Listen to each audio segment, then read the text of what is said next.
Olá galerinha, eu sou o professor Macari com um pouco mais de história para você. Então se liga no que vem aí.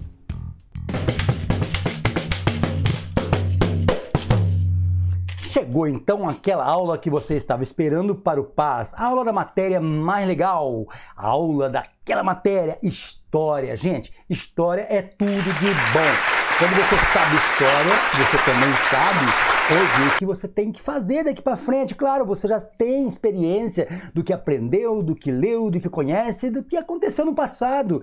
E história não é só do passado, história é também do futuro, história do presente, tem tudo na história. História é tudo de bom. E hoje nós começamos ali então a nossa aula, do PAS. A Universidade Estadual de Maringá está promovendo o PAS para você, alunos do ensino médio. Você sabe muito bem que dia 21 de fevereiro, não esqueça essa data, se prepare direitinho, bonitinho, redondinho, porque você tem prova, é coisa séria, gente. Mas o que é o PAS? O PAS, na verdade, é uma sigla para Processo de Avaliação Seriada da Universidade Estadual de Maringá para você adquirir uma vaga na Universidade Estadual de Maringá, a quinta, tá? Escutou bem? A quinta melhor universidade estadual do Brasil. Muito bem. Para isso, é uma forma alternativa, então, que é colocada à sua disposição, aluno do ensino médio, para você, então, poder fazer o quê? Todo final, então, você que já está inscrito no PAS desde a primeira série do ensino médio, todo final da série você vai fazer uma avaliação e você vai pontuar nessa avaliação. E a cada ano, que primeiro ano, segundo ano, terceiro ano, esses pontos acumulados te darão condições de você ter uma vaga na Universidade Estadual de Maringá para o curso que você quer, sem você precisar fazer aquele vestibular tradicional. Show de bola isso aí, sabe que parece um cursinho super mega extensivo de 3 anos. E a detalhe, só vai cair a matéria daquela série. Se ligou? Então não perde não, se liga. Vamos nessa junto comigo, tá? Ligadinhos agora, o pessoal do segundo ano, porque nós vamos falar agora da segunda etapa, que aí estão os conteúdos, ok? Vamos lá, acompanha comigo. Deixa eu te dar um alerta, tá? Numa aula de 50 minutos, é óbvio que não dá para a gente trabalhar assunto por assunto de forma minuciosa. Nós vamos aqui relembrar alguns pontos principais, é claro, aqueles pontos essenciais que você não pode deixar de saber. Então, a partir daí, as demais você vai pegar firme, vai estudar bonitinho ali pela sua apostila, pelo seu material didático, beleza? Olha só quais são os conteúdos: história moderna e contemporânea, renascimento, reforma religiosa, revolução científica, colonização das Américas e mercantilismo, importantíssimo, as sociedades indígenas, o impacto das conquistas, revoluções burguesas que aconteceram na Inglaterra, na França, revolução industrial, desenvolvimento do capitalismo, liberalismo, o pensamento protecionista dos séculos XVIII e XIX, crise dos impérios coloniais e, é claro, o processo das independências das Américas, conservadorismo, nacionalismo, socialismo, aquelas ideologias lá no século XIX, estão ligados? Os Estados Unidos, formação socioeconômica, expansão territorial e a guerra civil. E não podemos esquecer da questão da industrialização. E de história do Brasil, nós vamos focar ali o período imperial, 1822 até 1889, que é a proclamação da República, economia, política, sociedade e cultura. E é óbvio, né? A instalação da ordem republicana, também pensando em economia, política, sociedade e cultura. História do Paraná não tem nesse vídeo, não vamos abordar. Eu vou fazer um vídeo específico para vocês do segundo ano aí sobre história do Paraná, porque ali tem vários detalhes. Então vale muito a pena um vídeo específico e vou dar um jeitinho de vocês terem acesso, tá ligado? Beleza? Tranquilão então? Vamos lá então para o primeiro conteúdo nosso, importantíssimo. Modernas, Renascimento, Reforma Protestante. Se liga aí nesse mapinha conceitual, bacaninha, legalzinho, que você vai ter no final dessa aula aí, então fica ligado. Olha só, Idade Moderna. Vamos ver o período da Idade Moderna. 1453, derrubadas os muros de Constantinopla, final do Império Romano Oriental. Estão lembrados, né? E a 1789, Revolução Francesa. Esse é o período compreendido que nós conhecemos como Idade Moderna. O que nós temos aqui? Nós temos aqui que olhar o contexto do Renascimento. Lembra que é o Renascimento? O Renascimento nada mais é do que você simplesmente trazer de volta, reforçar, revalorizar a cultura greco-romana. As questões da ciência, as questões das cidades, do urbanismo, o comércio, tudo aquilo que renasce ali no final dos séculos XIV ali, nós vamos ter agora alguns posicionamentos a partir de então. E a primeira coisa que nós vamos entender, o pioneirismo italiano. Bom, é óbvio, né? A Itália fica ali praticamente no centro do mar Mediterrâneo, num ponto estratégico. Pensa agora num pedágio. Fica bem tranquilo de controlar aquele acesso entre Ocidente e Oriente, não é mesmo? Então, ali os mercadores, os comerciantes se fortaleceram demais por conta até mesmo de intermediarem todos os negócios que haviam com especiarias e seda, tudo que você puder imaginar que viesse do Oriente, passaria obrigatoriamente pela Itália. Então a Itália foi muito importante. Há também uma economia burguesa muito forte, um mecenato, ou seja, pessoas burguesas, pessoas que investiam ali na questão da arte, na questão da cultura, da questão da intelectualidade. Tudo isso aí vai reforçar demais o Renascimento, que vai, de certa forma, ofuscar, sem dúvida nenhuma, a questão da Idade Média, porque vai trazer novos pensamentos, o pensamento individual, o direito de você poder pensar do jeito que você quiser pensar sobre tudo. E há também ali, também na Itália, um elemento bastante importante que, por conta deles estarem fazendo esse entreposto entre Oriente Extremo, Oriente Médio e a Europa, eles têm uma troca cultural muito forte. Então a Itália ela vai ser muito fortalecida com a questão cultural por causa dos mercadores. Vamos lá então. Algumas características interessantes do Renascimento que você não pode esquecer. Negação da cultura medieval. O Renascimento vai negar, por quê? Porque há uma revalorização da cultura greco-romana e é estabelecido assim o antropocentrismo.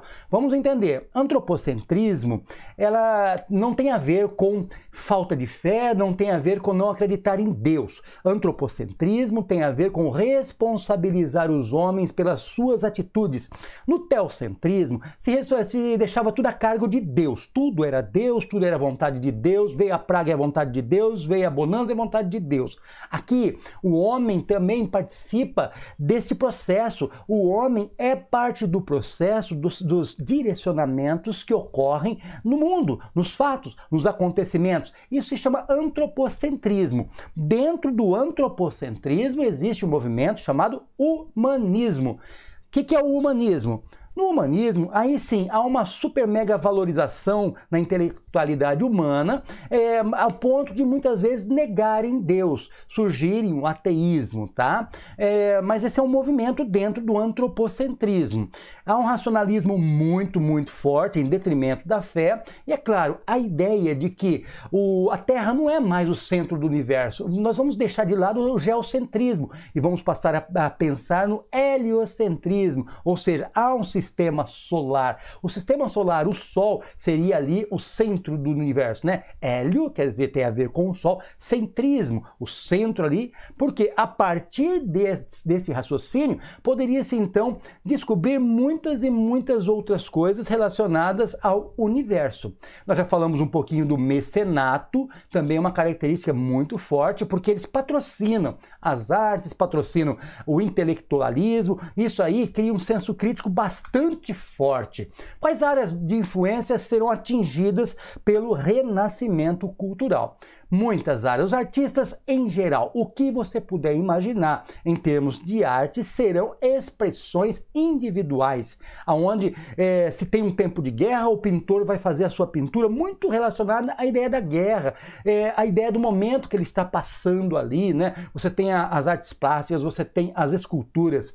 Há também aqui as questões ligadas às literaturas, muitas e muitas literaturas e grandes nomes ligados à literatura. Você tem também, então, um fortalecimento do intelectualismo. As pessoas começam a ler mais e, consequentemente, se tornam pessoas mais críticas. Você tem a astronomia, que já falamos um pouquinho, né? Uma exploração maior das questões dos astros, do sistema solar.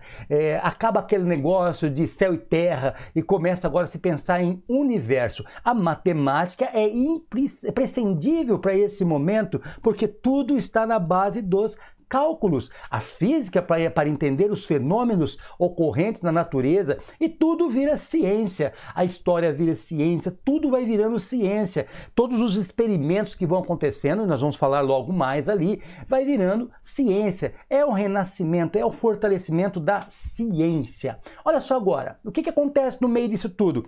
A reforma protestante. Lembrem-se que na Idade Média a Igreja Católica ela era monopolizada, só poderia ser católico. Quem não fosse católico na Europa seria um herege. Então, a reforma protestante ela vem para fazer uma abertura onde vai dar oportunidade às pessoas de interpretarem a Bíblia de forma individual. A pessoa vai ler a Bíblia ali, vai aprender a Bíblia e vai entender e estabelecer a sua forma de se religar com Deus, a sua religião.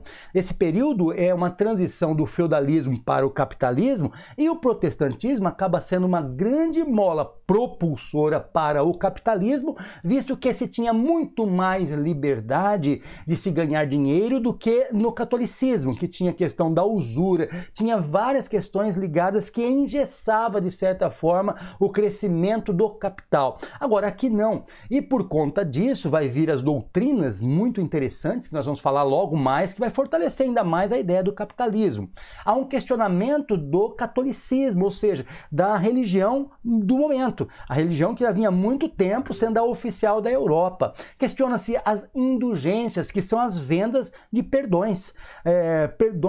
Perdão pelos pecados são vendidos ali, documentado e assinado pelo Papa, né? Dependendo do valor, você poderia ter muito tempo de pecado extinguido. Você tem a corrupção intelectual mesmo, uma vez que as pessoas não têm acesso à leitura da Bíblia, eles começam então a trazer pensamentos que não têm nada, absolutamente nada a ver com a Bíblia, e acabam impondo isso à sociedade, uma sociedade iletrada, uma sociedade sem acesso à Bíblia, e isso aí facilitará muito a ação dos corruptos dentro da igreja. E aqui abro um parênteses, corruptos dentro da igreja. Não é uma igreja corrupta. Tenta entender, tenta separar essas duas coisas, tá? Há também a corrupção financeira, a exploração financeira por meio de vendas de cargos eclesiásticos. Você tem a questão da simonia que aparece ali, né? Toda a negociação dos cargos, toda aquela situação, a venda de relíquias, o uso desse dinheiro para investir muito ali na questão da Santa Sé, mas também muitas vezes o dinheiro é desviado para outros propósitos. E a ideia da salvação pelas obras. Não, Lutero vai trazer a ideia que a salvação não é pelas obras, as obras não se justificam, mas a fé sim, crer, porque só Jesus, só a obra de Jesus é que realmente pode salvar. E aí nós temos esses camaradas que nós já conhecemos, né? Martinho Lutero, na Alemanha, o grande precursor. Claro que ele não está começando ali as ideias da reforma protestante. Antes dele, desde lá de trás do século XIV, você vai ter John Wycliffe, você vai ter John Hus, você vai ter muitos grupos que antes já vinham combatendo, já vinham protestando contra as ações do catolicismo do momento. Mas Martinho Lutero é o que vai ser aquele que vai bater de frente com o poder papal para estabelecer ali a liberdade religiosa tão necessária para este momento, né, de renascimento, de renascentismo. Você vai ter John Calvino, extremamente importante na França, vai se expandir pela Suíça, porque o Calvino vai trazer a famosa doutrina da predestinação, ou seja, o camarada que ele tem prosperidade aqui na Terra é porque ele está simplesmente predestinado ao céu. Então você pense no contrário, se ela não está sendo próspera aqui, talvez ela não seja predestinada ao céu. O que vai acontecer? Por isso que eu falei lá no começo, lembra? Impulsionou o capitalismo. As pessoas não querem ficar dentro da igreja com cara de pessoas não prósperas. Então elas vão trabalhar mais, dormir melhor, vão se casar, formar famílias, vão beber menos, vão ficar saindo nas festas menos e vão investir mais no trabalho, no dinheiro, no tempo, economizando mais também, naturalmente se tornarão mais prósperas, porque todos querem ter o aspecto, as características de um salvo, um predestinado à salvação. Por isso que o calvinismo é extremamente importante para as questões do capitalismo, né, do desenvolvimento do capitalismo. E é claro, nós não podemos esquecer ali de Henrique VIII, que fez com que a Inglaterra fosse basicamente a primeira nação a romper com o Papa. Por questões pessoais ali, ele rompe com o Papa e transforma a Inglaterra num país protestante, com linha anglicanista ou anglicana. É um segmento. Agora não se tem mais um controle papal. O próprio Henrique VIII, ele assumiu assim a forma de cesaropapismo. Ao mesmo tempo que ele era o rei, ele também era o líder da igreja. E agora, para fechar, contra-reforma, isso é importante. O que é a contra-reforma? Seria então, a igreja agora vai ceder às questões protestantes? Não, não vai ceder. Ela simplesmente vai criar elementos, vai fazer sim algumas reformas, mas com um objetivo: conter o avanço protestante e, é claro, a evasão do catolicismo. Muitas e muitas pessoas estavam começando a seguir outros segmentos religiosos que não o católico. Então ela vai harmonizar mais isso, vai realmente cuidar das questões de corrupção de uma forma diferente.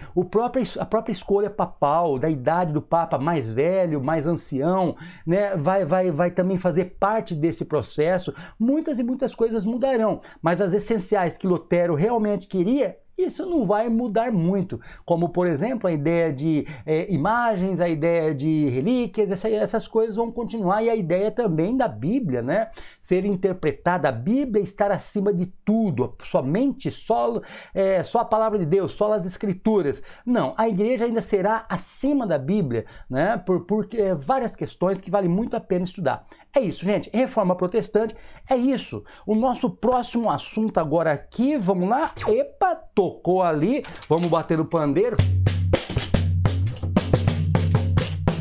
Modernas também, revolução científica do século XVII. Se liga aí na matéria. Dentro da história moderna, nós temos aqui a revolução científica. Olha só o contexto, século XVII, então nós estamos naquele momento de muita impulsão do individualismo, do senso crítico, da liberdade de expressão. É uma luta, não há uma aceitação plena no primeiro momento, é um embate nesse momento, mas ela está crescendo. Invenções, descobertas sendo ocorrências constantes no dia a dia. Nós vamos ver ali o crescimento da ciência. Literalmente a ciência está nascendo, não que ela não existisse, mas agora ela está sendo reconhecida e trabalhada em cima dela. Nós temos ali o capitalismo sendo fortalecido cada vez mais, fazendo com que as pessoas pensem de uma forma mais individual. E é claro, a ascensão, o fortalecimento dessa nova burguesia que agora não quer mais ficar ali limitado aos burgos, aos pequenos comércios. Ele quer crescer, ele quer pensar em algo mais global.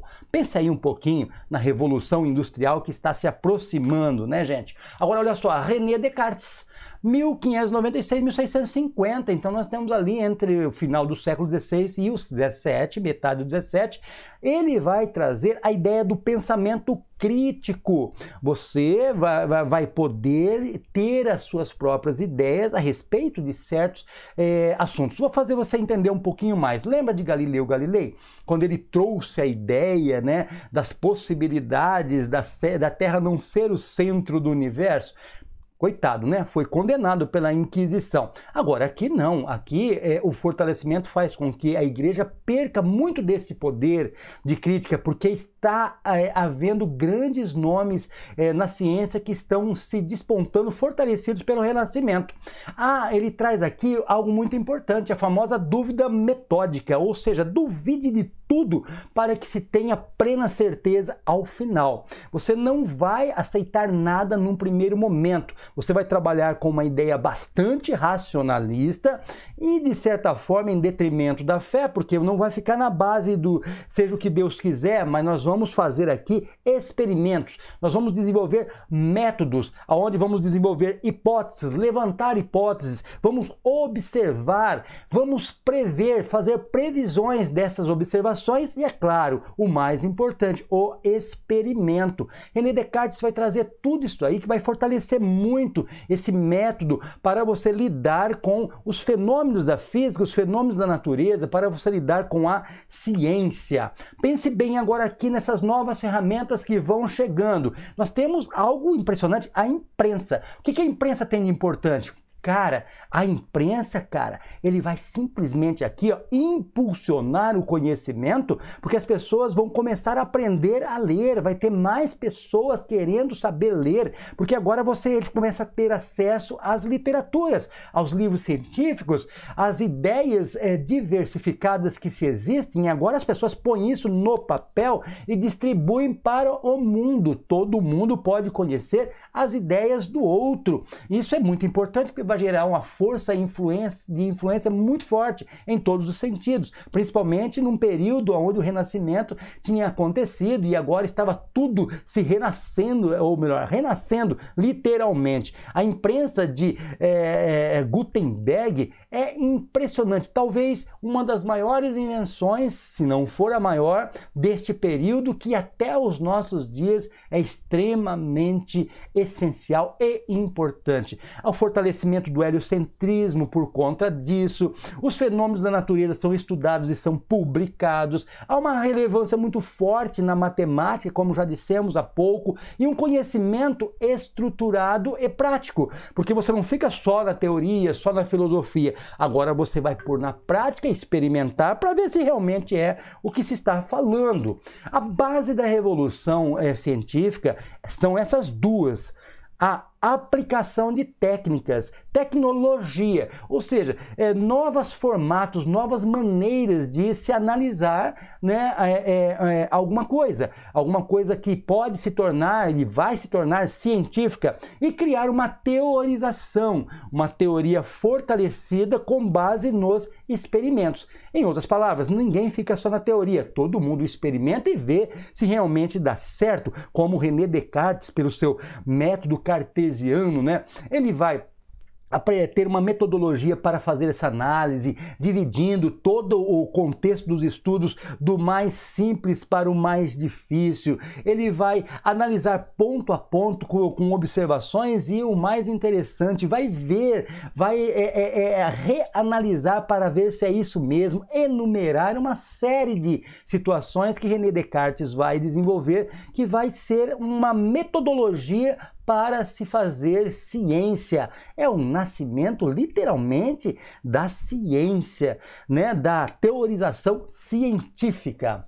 E aqui nós temos grandes nomes que participaram desse processo fantástico, que reflete até os seus dias, os meus dias. Galileu Galilei, que já falamos um pouquinho, Isaac Newton, né? Olha as leis de Newton, como foram importantes. Francis Bacon, extremamente importante. Nicolau Copérnico, um grande camarada cientista que estudou muitas questões astronômicas. Louis Pasteur, grande cientista. Francesco Redi, todos esses caras aqui, dentre muitos outros, eles foram renomados na questão da ciência, trazendo ideias, teorias em todos os sentidos. E agora vamos mudar um pouco de assunto. Vamos falar de modernas, agora falando da colonização das Américas. Nós sabemos que na história tudo está interligado, tudo tem a ver com tudo, nada acontece por acaso, tudo é um processo, não são apenas eventos. Ninguém dorme na Idade Média e amanhece na Idade Moderna. Não, há um processo de transição para isso. E a colonização das Américas também foi um processo a qual as tecnologias avançadíssimas que levaram às grandes navegações fizeram com que as Américas fossem fossem descobertas, que não eram Américas ainda, né? Isso aí é um nome em homenagem ao grande Américo de Vespúcio, que descobre que essas terras não têm nada a ver com as Índias orientais, mas tem a ver exatamente com o novo continente. O contexto aqui é o antigo sistema colonial. O que é o antigo sistema colonial? Ele envolve o pacto colonial, onde a colônia só pode negociar com a sua específica metrópole, Brasil, Portugal. Inglaterra vai ser a metrópole, então, aonde hoje nós conhecemos como Estados Unidos, mas que eram, na verdade, as colônias, né, inglesas. Você vai ter a questão da França, você vai ter a questão da Holanda, pense nas invasões holandesas. Então, toda essa questão ali, a Espanha, toda a Espanha ali, né, tendo todos esses territórios coloniais ligados à sua metrópole, né, que era a Espanha. Então, olha só, também vai haver, em casos, entre aspas, não é muito comum, mas o comércio triangular. Por que que não é muito comum? Não é muito comum acontecer a partir da colônia, mas é bastante comum acontecer a partir da metrópole, ou seja, o comércio entre a Europa, as Américas e a África, porque aqui envolve uma situação. Que situação? A mão de obra, que no caso aqui era a escravidão. As colonizações, elas tinham geralmente dois propósitos: o povoamento, certo? E a exploração. Geralmente a exploração evidenciava-se mais, porque o povoamento, ela tem um pouco mais a ver com a ideia de você colocar fábricas, pequenas fábricas, você fortalecer com essas fábricas o consumo interno, há uma policultura, né? Isso é interessante. Agora, quando você trabalha com exploração, você está trabalhando com a ideia de latifúndios, certo?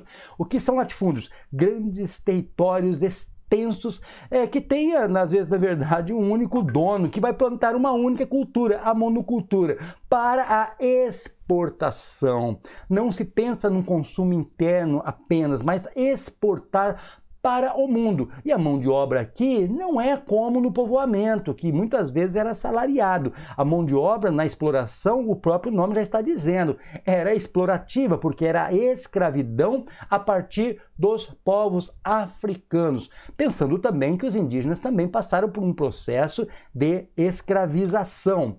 Vamos lá então, todo esse processo ele está embasado num contexto que nós conhecemos como mercantilismo. E eu coloquei aqui para você este desenho, né, esta forma aqui de figura, para você entender um pouquinho melhor. Você está vendo ali uma balança, certo? Mercantilismo tem a ver com isso. Você importa menos de fora, claro, importar sempre de fora, né? E você exporta mais para fora. Há um aumento nas exportações. Isso aí é fazer com que a balança comercial fique favorável. Você vende muito mais do que compra, consequentemente, sobra muito mais dinheiro. E o Estado fica forte por causa dessa sobra de dinheiro, essa sobra de metais preciosos, esse acúmulo de metais preciosos faz com que, então, o Estado fique cada vez mais forte. Há um protecionismo, um nacionalismo econômico, ou seja, os produtos nacionais, eles são protegidos, porque todos que vêm de fora, eles são sobretaxados, são colocados com preços mais caros, e as pessoas, para se ter preferência pelo produto nacional. Aumento das taxas alfandegárias por conta disso, leis pragmáticas, né? São leis, é claro, com um propósito muito simples, manter o Estado fortalecido, um desenvolvimento maquinofatureiro, né? Então você vai ter ali as máquinas começando a funcionar, mas há também a ideia dos monopólios, como já dissemos, a questão do pacto colonial. E o colonialismo, claro, né? Você colonizar ali as terras que vão se encontrando, certo? Vamos falar primeiro da América Espanhola. Na América Espanhola, você vai ver ali que ela pega toda a América Central e uma grande parte do oeste da América do Sul. Toda essa extensão territorial, ela tem um formato geográfico bastante complicado, muito litoral, estreito e longo. Neste caso, a Espanha vai colocar então 4 vice-reinos. Olha o nome, vice-reinos. É como se ele colocasse 4 vice-reis. É como não foi o que aconteceu. 4 vice-reis para poder cuidar de toda a parte administrativa da colônia, certo? Então, pela sua extensão, por ser longa, ele vai colocar em pontos estratégicos específicos ali para que, fique imaginando aqui o mapinha da América Central, tá bom? E da América do Sul, da parte, tira ali o Brasil daquilo lá para você ver como é que fica, né?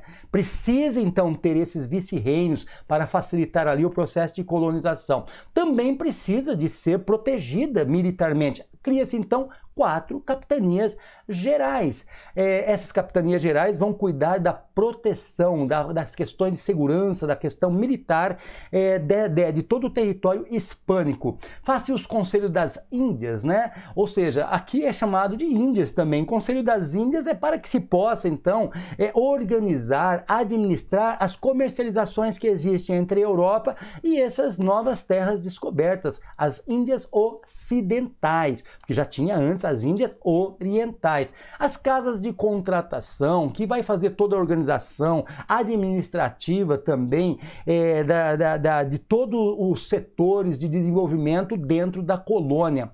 As audiências que cuidavam da questão da justiça, os cabildos, que é o que nós conhecemos hoje como, por exemplo, as câmaras... Opa, câmara não... Corta! Câmara Municipal, o lugar ali onde você tem aqueles poderes locais que cuidam mais das necessidades locais, então, da colônia.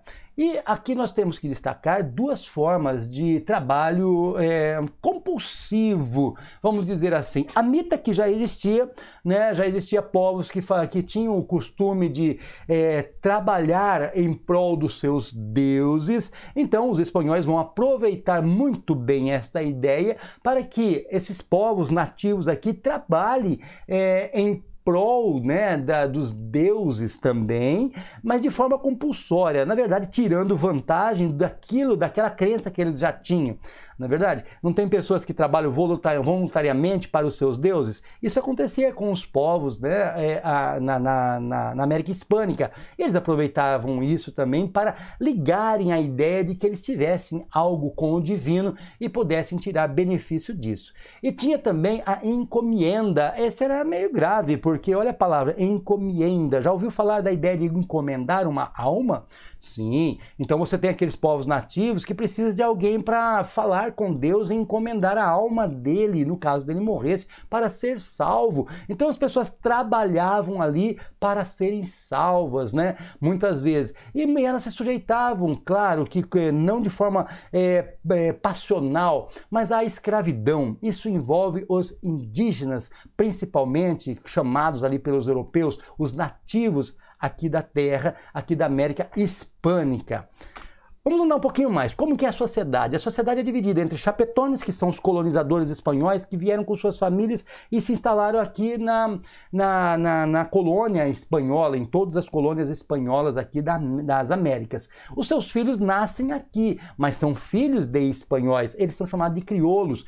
Há uma atenção especial para os crioulos. Estude bem. Os crioulos são os filhos dos espanhóis nascidos na América que vão estudar lá na Europa, vão aprender muito sobre a questão do iluminismo, liberdade, igualdade, fraternidade, e serão os responsáveis pelas grandes independências e a formação dos estados nacionais aqui na América Hispânica. Os mestiços são aqueles que aos poucos foram ali se casando, foram se envolvendo ali, né, com os espanhóis, que eram os nativos que se envolviam com os espanhóis, né, e os escravos, geralmente indígenas, muitos indígenas, né, e também principalmente os negros trazidos compulsoriamente da África. São populações africanas que serão escravas na América Espanhola.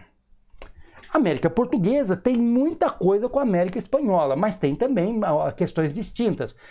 Aqui é desenvolvida as famosas capitanias hereditárias, faixas de terras ali para serem colonizadas, exploradas, né? Então o governo, a coroa portuguesa vai enviar pessoas, famílias, muitas e muitas famílias, que eu falo famílias inteiras, que trazem todos os seus cabedais, as suas riquezas para cá e vão investir aqui na colonização do Brasil e vão viver, vão passar a viver literalmente no Brasil. Então é dividido por várias faixas ali, certo? E essas faixas serão então exploradas e serão até o século XVIII existirão. Até a Reforma Pombalina existirá ainda as capitanias hereditárias. O próprio nome já diz, né? Capitanias porque tem um capitão donatário que vai cuidar, certo? E hereditárias porque se morrer passa para o filho. Mas tem um detalhe no meio disso tudo. O capitão donatário que vai cuidar, que vai administrar tudo isso, uma grande autoridade dentro da capitania, ele não é o dono propriamente. O dono da terra é a coroa portuguesa, mas ele será um donatário enquanto estiver ali explorando, e se seu filho continuar de forma hereditária,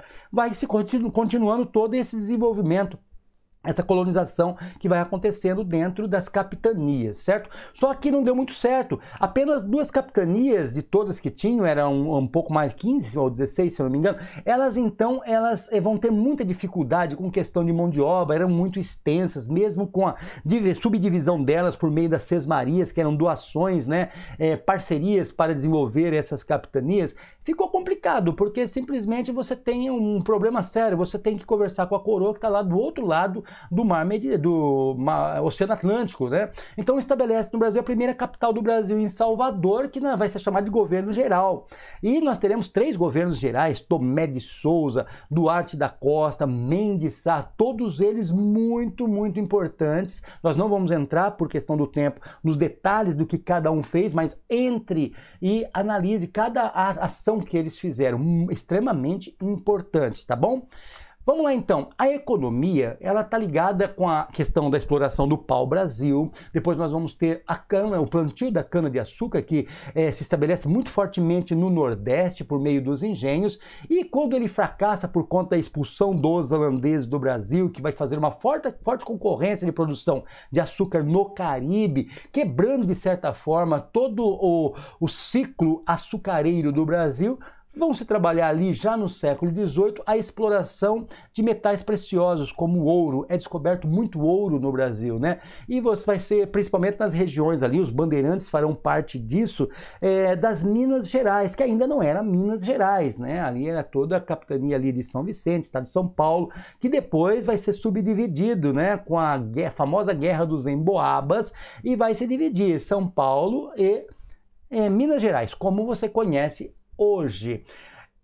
Houveram algumas invasões no Brasil também nesse período. Nós temos as invasões holandesas que aconteceram em 2 momentos, em Salvador em 1624, por 1625 foi tomada pelos holandeses, mas acabaram sendo expulsos. Mas em 1630 eles vêm com tudo, se fortalecem e conseguem ficar até 1640 estabelecidos ali no Nordeste brasileiro, né? As invasões holandesas se dão justamente porque há a famosa União Ibérica. Estude um pouquinho sobre a União Ibérica, tá? Brasil agora, ela está dominada totalmente por um único rei, e esse rei é espanhol.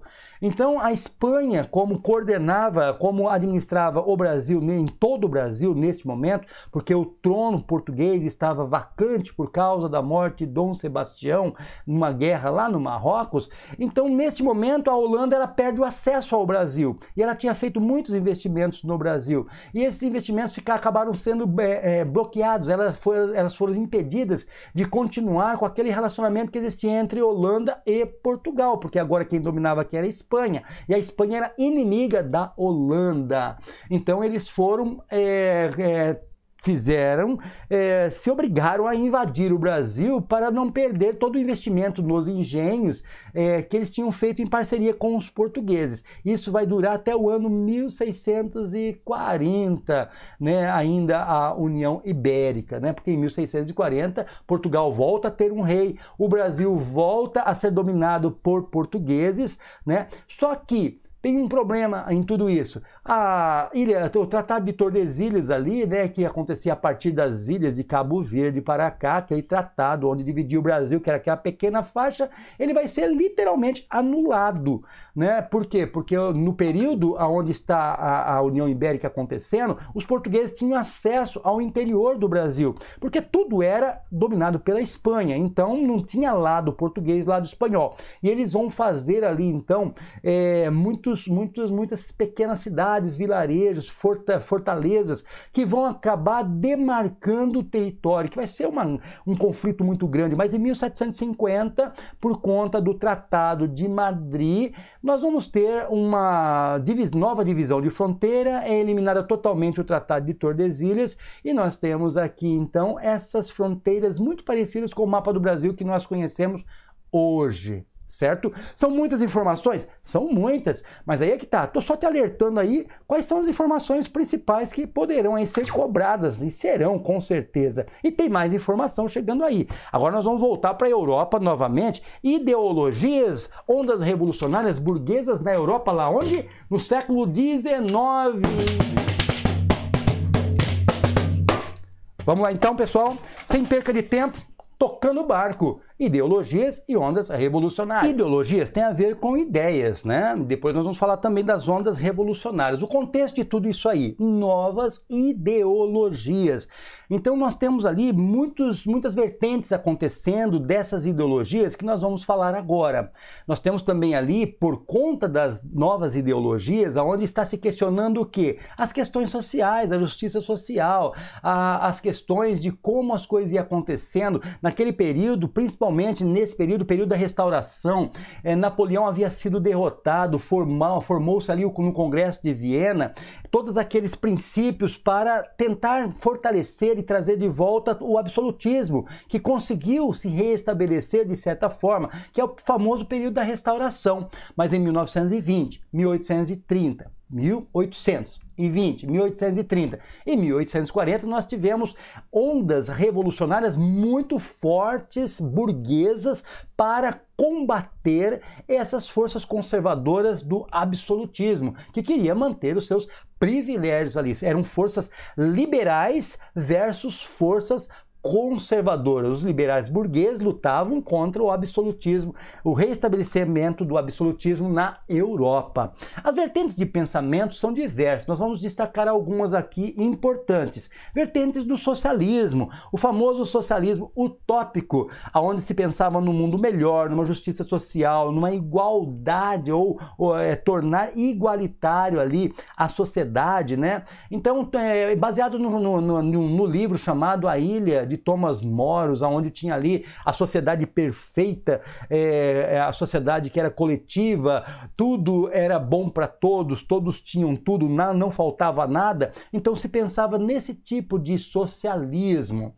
Com o tempo veio ali, então, a partir do século XIX também, né, as ideias mais conhecidas hoje, marxistas, elaboradas por Karl Marx e Engels. Olha só o interessante. Ele vai desenvolver a ideia do materialismo histórico, ou seja, a força de produção materialista mesmo é que vai mover o mundo, certo? Não existe assim, na verdade é a produção que move os caminhos do mundo, não são os pensamentos que movem a produção ou os caminhos do mundo. Então esse materialismo histórico ele vai ser muito forte, de acordo com que se tem o modo de produção, assim serão os direcionamentos da sociedade. Você tem a mais-valia, que era uma ideia de valorizar o trabalho daqueles proletariados, das pessoas que eram operárias, das pessoas, dos camponeses que sejam, mas mais voltados para a ideia da indústria, porque eles estão observando aqui a questão da Revolução Industrial, as explorações que aconteciam por parte da burguesia em cima do proletariado. Então, na verdade, a mais-valia seria o quê? A participação proporcional dos trabalhadores na produção das mercadorias, dos produtos. Se o burguês tem um lucro acima do que deveria ter, porque o trabalhador produziu mais, ele deveria participar deste lucro, o trabalhador. Então deveria ter então a luta de classes, a classe trabalhadora, o proletariado sempre impondo ali para que pudesse criar então uma sociedade como se diz, né? coletiva, vamos dizer assim, todos assim trabalhando pelo bem social de todos. Mas para isso, num primeiro momento, teria que impor a ditadura do proletariado. O proletariado é que diria como que isso ia acontecer e estaria no comando, no poder. Na prática, as ideias são até interessantes, mas quando se põe na prática, aparece a figura do ditador. E sabe, ditadura nunca é bom para lado nenhum, nem para o lado socialista, nem para o lado liberalista. Isso não é legal, né? E realmente é o que aconteceu, por isso tivemos tantos problemas ali no estabelecimento da política socialista até hoje, com muitos problemas de mortes, genocídios, mas não aconteceu só no socialismo, ela aconteceu também nas outras vertentes, de direita, extrema também. Agora, olha só, você tem ali também um outro tipo de pensamento socialista, que é o pensamento socialista católico. Eles concordavam com isso que Marx estava dizendo, mas não queriam as lutas de classes, não queriam os embates, enquanto Marx, ele queria, né, através mesmo do Manifesto Comunista, que ele fala simplesmente em revolução com luta armada, armas na mão, né, para lutar contra a classe dominadora. Então o catolicismo não concordava com isso. Disso aqui eu vou destacar a questão do utópico. O utópico não diz como fazer isso, ele quer um mundo perfeito, mas não diz como fazer. O científico já diz como fazer, é pegar em armas, fazer a revolução e está tudo resolvido. E o católico, na verdade, não tem muito coisa meio que pelo paz e amor, e sabe que no mundo não funciona. Muitas vezes isso não é tão bem aceito como deveria, mas não é. Certo? Vamos falar um pouquinho do liberalismo. O liberalismo, ele já trabalha mais com uma ideia de ideário iluminista, no seguinte sentido: o individualismo, o indivíduo, é a questão da meritocracia. Se o indivíduo estuda, ele vai se formar, ele vai ganhar mais. Se ele trabalha mais, ele ganha mais. Trabalha menos, ganha menos. Se não trabalha, não ganha. É assim que funciona, né? Há a ideia da propriedade privada. Em contrapartida, lá no socialismo, é um combate contra a propriedade privada, porque a propriedade privada individualiza. O cara agora tem uma casa que é dele. Não, a casa é do Estado, o Estado que vai organizar. Isso no socialismo. Aqui não, aqui a casa é sua, o carro é seu, a conquista é sua, porque há uma super mega valorização do trabalho. O que você ganha no trabalho é seu e não deve, se você quiser, de forma compulsória, dividir com ninguém, a menos que você queira fazer isso de forma voluntária. Então há um fortalecimento da ideia da livre concorrência. Em outras palavras, quem pode mais, chore menos. Se tenha competência para se estabelecer. Quem não tem, não se estabeleça. Há também aqui uma ideia de não ter intervenções do Estado na economia. A economia por si própria, ela caminha, ela vai tomando o seu formato, como se uma mão invisível estivesse levando a economia pelos rumos que ela deve ir naturalmente. Então o Estado não interferiria nas questões, né, da economia. Cada um seguiria o seu caminho e se fortaleceria. Eu vou dar um exemplo simples. Vamos pensar aqui que o camarada é trabalhador, ele conserta produtos eletrônicos e de repente na frente dele vem uma concorrência que coloca uma hiper mega fábrica, que é onde além de fabricar ele conserta produtos eletrônicos, e ele derruba esse pequeno. Dentro do liberalismo, esse pequeno vai se encaixar de outra forma. Quem sabe ele vai ser funcionário desta grande fábrica ou vai procurar uma outra forma de ganhar a vida a qual ele tem mais competência de fazer. Então é meio cruel, né? Claro, porque também provoca distanciamento social. Nem todos têm o mesmo pique para ganhar dinheiro. Existe a questão de ter um pouco de sorte, um pouco mais de privilégio, preparo, tem tudo isso. Lá no socialismo, discute-se a ideia de que o Estado deve intervir em tudo para comandar esse equilíbrio social igualitário. Isso aí, por isso que aqui precisa da figura do ditador, né? Para poder manter tudo isso em ordem, certo?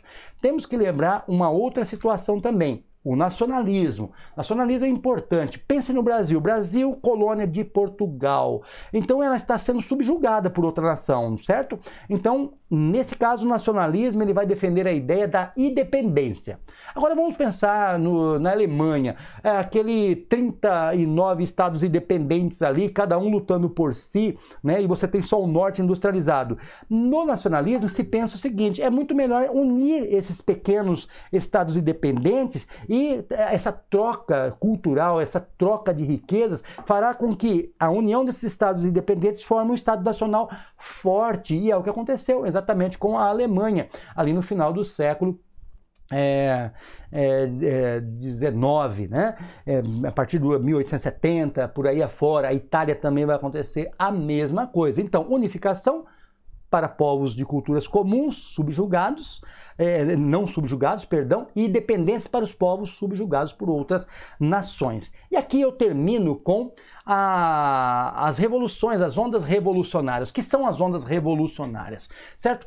Você tem ali a burguesia crescendo, combatendo. São ondas que estão combatendo o avanço do estabelecimento do absolutismo, que criou ali a Santa Aliança, que era o exército, literalmente, forças militares para combater qualquer um que quisesse acabar com o absolutismo, né?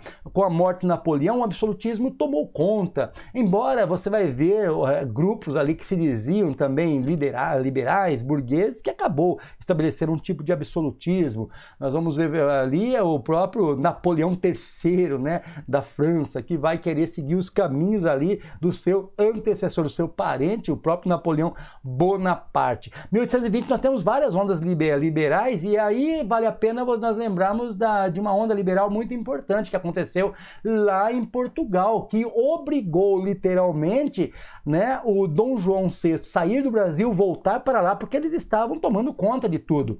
E tornou Portugal uma monarquia constitucional, diminuindo a força do absolutismo. Nós temos a Confederação Germânica também, que no primeiro momento não vai dar muito certo, mas vai plantar sementes que gerarão ali lá na frente, no final do século XVIII, ali, as unificações as unificações italianas, as unificações germânicas, a unificação da Alemanha. Muito bem, 1830 nós temos também ali a França estabelecendo ali uma república, né?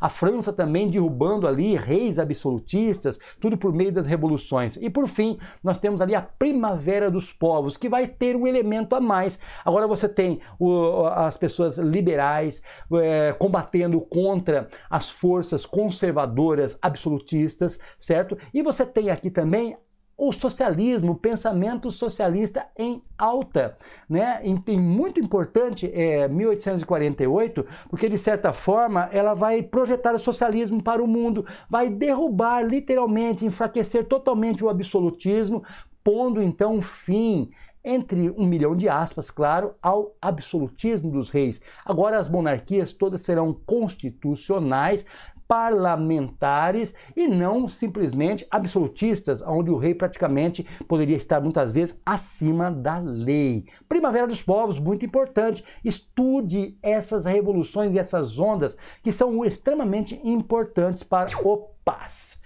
Falar um pouquinho de Brasil agora para a gente fechar? Beleza, vamos falar do Brasil Imperial, certo? Brasil Imperial, vale um pandeiro? Vale! Ah, esse pandeiro é show!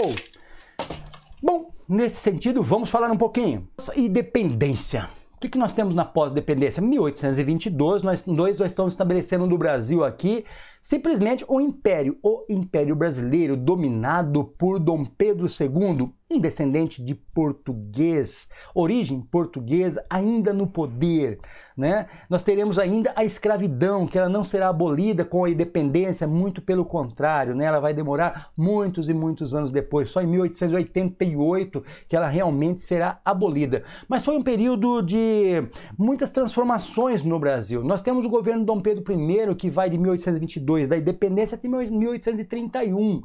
Né? Não é um governo longo, mas é um governo assim que trouxe algumas situações. Olha só, há um primeiro projeto constitucional para o Brasil, já que ele é independência, ele vai se chamar Projeto da Constituição da Mandioca. Estranho o nome, né?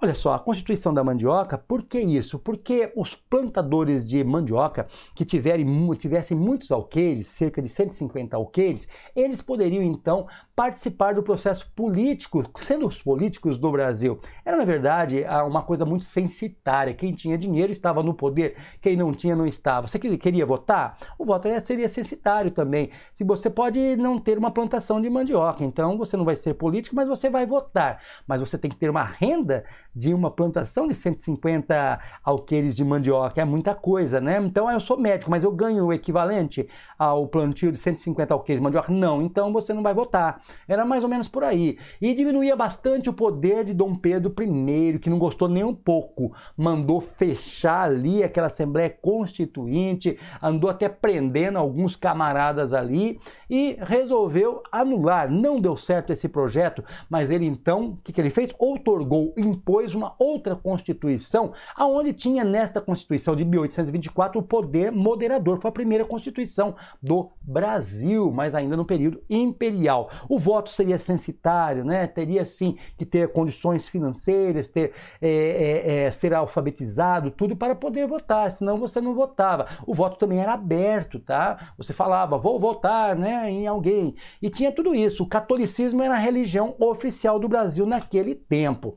Há também muitas revoltas, como a Confederação do Equador, que vários estados do Equador querem separar-se do Brasil e formar ali uma república. Eles não querem uma monarquia. Isso demonstra que nem todos ali estavam satisfeitos com a ideia de um governo imperial. Temos a Guerra da Cisplatina, que fará com que nós perderemos um território importante que havia sido conquistado, que hoje você conhece como Uruguai. A Guerra da Cisplatina, ela tinha ali como aquela região toda da Cisplatina, era cuidar principalmente da ligação que o sul do Brasil, sul extremo do Brasil tinha com acesso ao mar. Então toda aquela região ali era muito disputada. Você tem essa Guerra da Cisplatina, que tem a vitória ali daquelas pessoas que moram hoje onde você conhece, moram hoje não, porque elas já morreram, claro, né?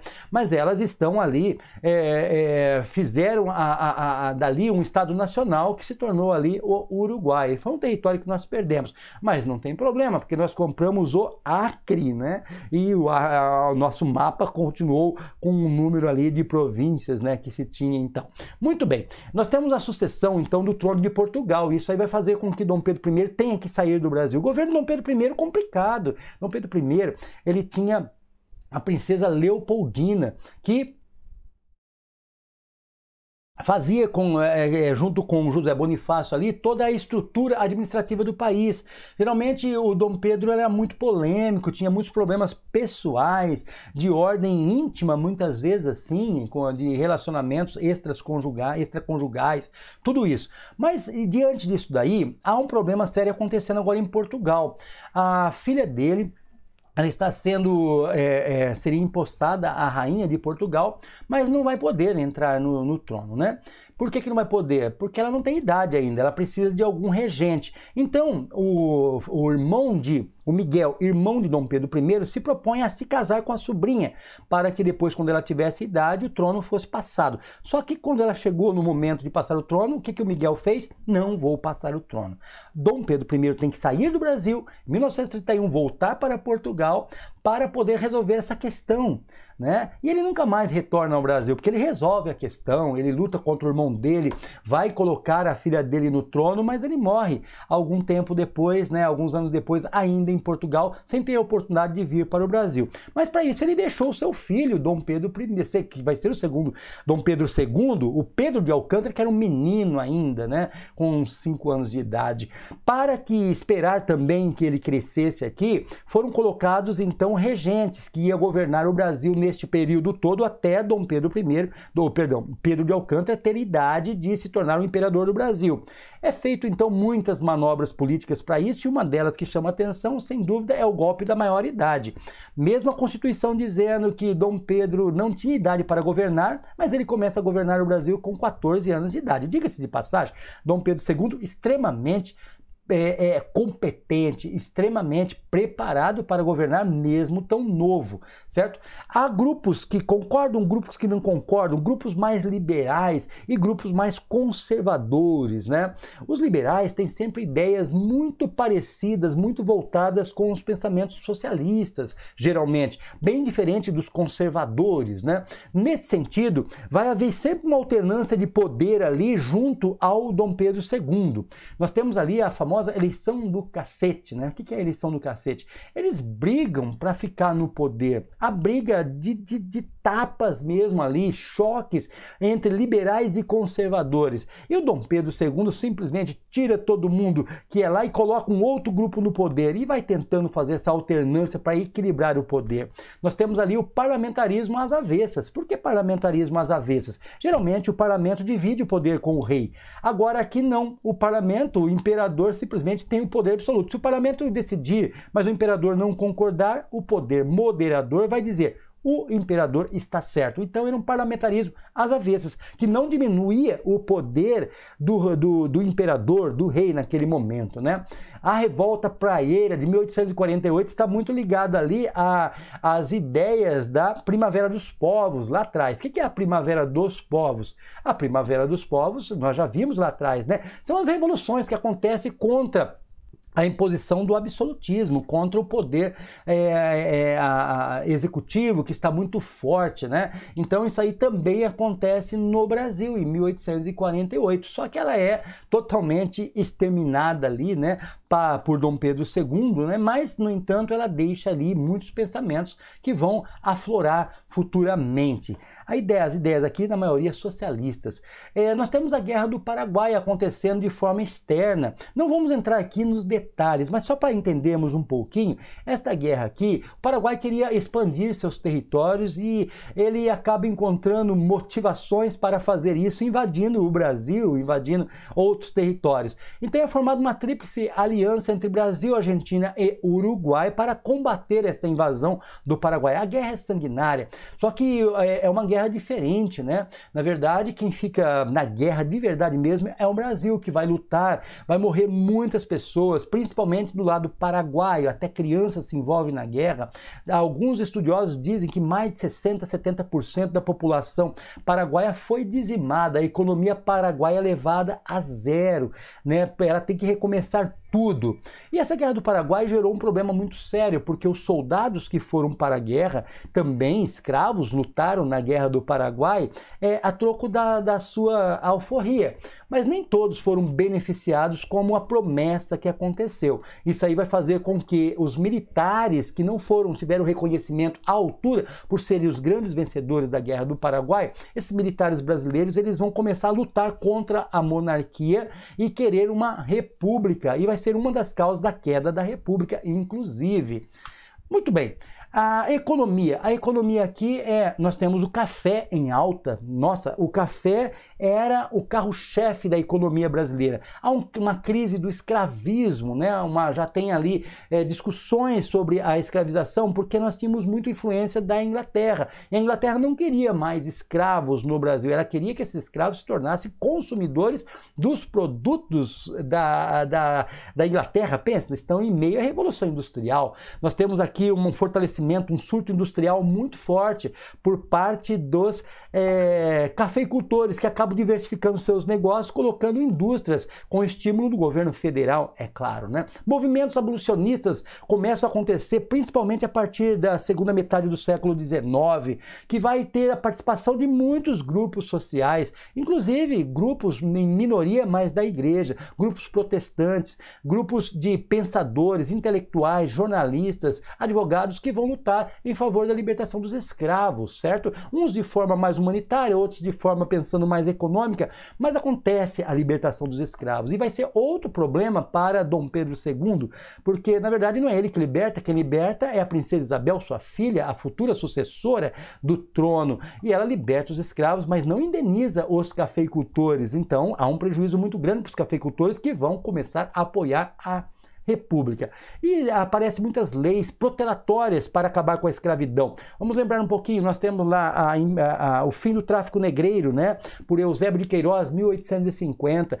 Depois nós vamos ter a lei do ventre livre, né, já na década de 1870, que vai fazer com que as crianças nasçam e são livres. Os pais não, mas elas são livres, mas livres a partir dos 21 anos de idade apenas. Antes disso, ela tinha as obrigações a tratar, porque ela ficou cuidada até os seus 8, 10 anos de idade. verdade, na casa do pai da mãe, perdão, do senhor dos pais deles, né, que eram ainda escravos. Então ele trabalharia ainda de forma compulsória até os 21 anos e após isso seria liberto. Só que era muito explorado nesse período, nem todos sobreviviam a esse tempo. Tem a lei do sexagenário, lembra da lei do sexagenário? Todo mundo a partir de 60 anos aí estava liberto. Duro é chegar até os 60 anos, mas se chegasse, estaria liberto. E por fim a Lei Áurea, que dá então a abolição para o Brasil, assinado ali pelo protestante Rodrigo